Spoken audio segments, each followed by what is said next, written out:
Hello students, आज हम लोग यहाँ पे पढ़ने वाले हैं coordinate geometry. Class 10th NCERT का ये चैप्टर नंबर 7 है।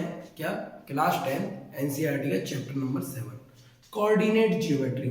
तो कोऑर्डिनेट ज्योमेट्री में हम क्या पढ़ते हैं, कौन कौन सी चीजें इसमें इंपॉर्टेंट हैं, कोऑर्डिनेट्स क्या होते हैं, डिस्टेंस फार्मूला क्या है, सेक्शनल डिविजनल फार्मूला क्या है, ये सारी चीजें हम इसमें देखेंगे बिल्कुल बेसिक से।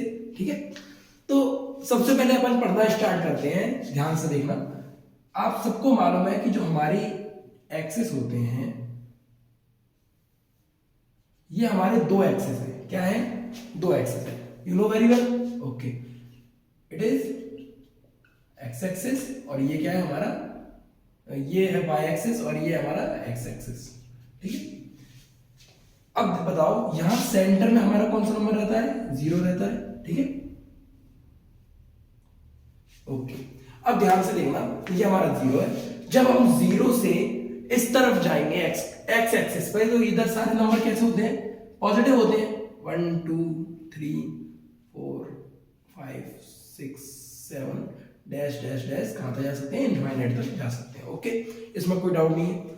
सेम अब हम लोग देखो, इस तरफ हम लोग देखो राइट हैंड साइड गए, इस तरफ हम लेफ्ट हैंड साइड। तो लेफ्ट हैंड साइड जितने भी नंबर्स होंगे हमारे सब नेगेटिव होंगे। कौन से होंगे बेटा? नेगेटिव। -4 -5 -6 डैश डैश डैश कहां जा सकते हैं? इनफाइनाइट तक। अगर हम y एक्सिस में अपवर्ड जाते हैं, y एक्सिस में ऊपर की तरफ जाते हैं, तो सारे नंबर क्या होंगे? प्लस के होंगे।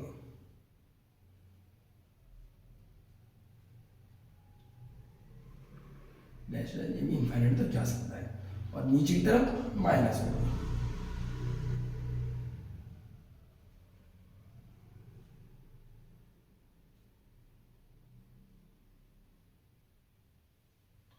ओके, चलो तो अभी बात करने वाले हैं कि x कोऑर्डिनेट क्या होता है और y कोऑर्डिनेट क्या होता है। क्या x कोऑर्डिनेट क्या होता है और y कोऑर्डिनेट? तो किसी को पता है x कोऑर्डिनेट और y कोऑर्डिनेट क्या होता है? नहीं पता?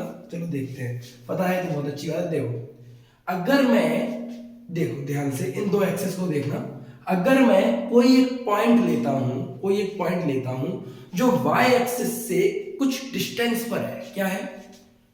किससे डिस्टेंस पर है? y एक्सिस से कुछ डिस्टेंस पर है। तो समझना वो पॉइंट किसके अलोंग होगा? x एक्सिस के। किसके अलोंग होगा? x एक्सिस के। जस्ट इमेजिन ये हमारे y एक्सिस है। क्या है? y एक्सिस है। मैं बोल रहा हूं भाई y एक्सिस से आप 4 पॉइंट्स आगे जा रहे हो। ठीक है, 4 स्टेप आगे जा रहे हो। जस्ट देखो 1 2 3 4, इट इज अ 4। ओके, समझ आएगा ध्यान से। तो ये आपका 4 हो गया। ठीक है, तो अभी जरा ध्यान से देखो, इस एक्सिस में कोऑर्डिनेट पॉइंट बनाना है हमें। तो एक पॉइंट तो हमने कह लिया कि भाई y एक्सिस से, देखो y एक्सिस से आप y एक्सिस से कितने पॉइंट्स आगे गए, कितने स्टेप आगे गए? 4। तो ये जहां पर ये 4 आ गया वो क्या हो गया? x कोऑर्डिनेट हो गया। क्या हो गया? x coordinate.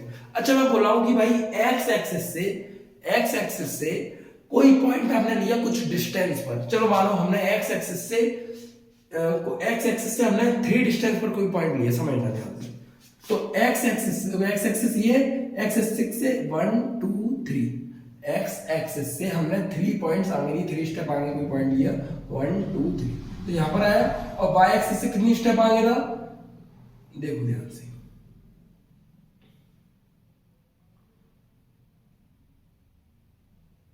यहां पर हमें एक पॉइंट मिला। समझो ध्यान, ये जो हमारा पॉइंट है ये वाला, इस पॉइंट का ध्यान से देखना। इस पॉइंट पर x की वैल्यू क्या है भाई? कितनी है? इस पॉइंट पर हमारी x की वैल्यू क्या है? 4 है। क्या है? 4 है।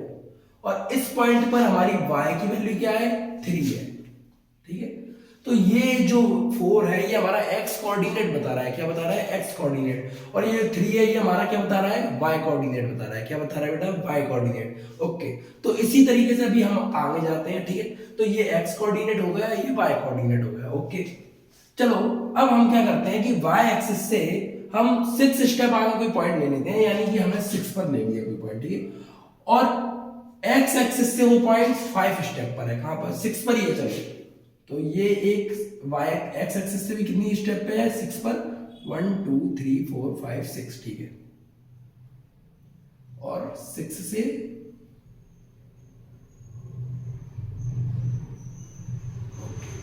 तो तो अब इस पॉइंट को ध्यान से देखना, इस वाले पॉइंट को, इस वाले पॉइंट पे जो हमारी x की वैल्यू है वो क्या है 6 है, क्या है 6 है, और इस वाले पॉइंट पे जो हमारी y की वैल्यू है वो क्या है 6 है, कितनी है 6 है।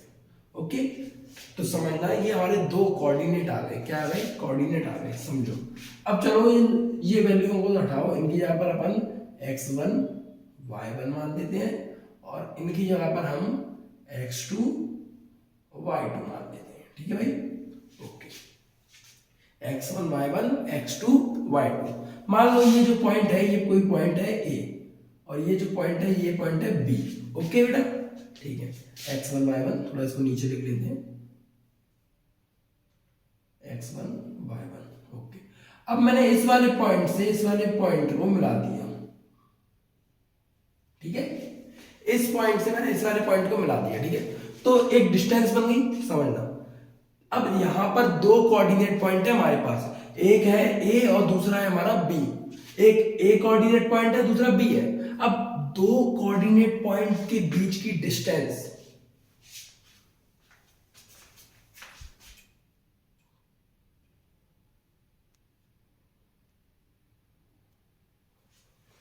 दो कोऑर्डिनेट पॉइंट के बीच की डिस्टेंस कौन बताता है, कौन बताता है, बताओ तो नाम याद करो, डिस्टेंस फॉर्मूला। कौन सा बताता है, डिस्टेंस फॉर्मूला, समझना ध्यान से।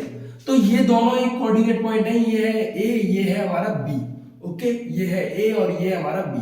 तो इन दोनों के बीच की जो डिस्टेंस है, जो हमारा a b से a और b के बीच में डिस्टेंस है, ठीक है, समझना, जो a और b के बीच में हमारी डिस्टेंस है, चलो इधर लिख देता, थोड़ा इस तरफ लिख देना। तो ये जो डिस्टेंस है ये हमारी बेटा क्या आ जाती है, समझना, यानी a से लेकर b तक की डिस्टेंस हमारी क्या हो जाती है, ये होगी x2 माइनस x1 का square plus y2 minus y1 का स्क्वायर, ठीक है। ये हमारी क्या हो गई, इसकी वैल्यू हो गई a से लेकर b, मतलब दो कोऑर्डिनेट पॉइंट्स के बीच की डिस्टेंस ये फॉर्मूला आपका बताता है। ओके, x2 माइनस x1 का square plus y2 minus y1 का स्क्वायर। तो बेटा जो आपका 7.1 है, क्या है 7.1, वो ओवरऑल पूरा इसी फॉर्मूले पर डिपेंड है, ठीक है। 7.1 आपका इसी एक फॉर्मूले पर डिपेंड है कि ओके, डिस्टेंस फॉर्मूला बोलते हैं इसको, क्या बोलते हैं, डिस्टेंस फॉर्मूला। क्या बोलते हैं बेटा, डिस्टेंस फॉर्मूला। ओके, समझ में आ गया, ओके, थैंक यू।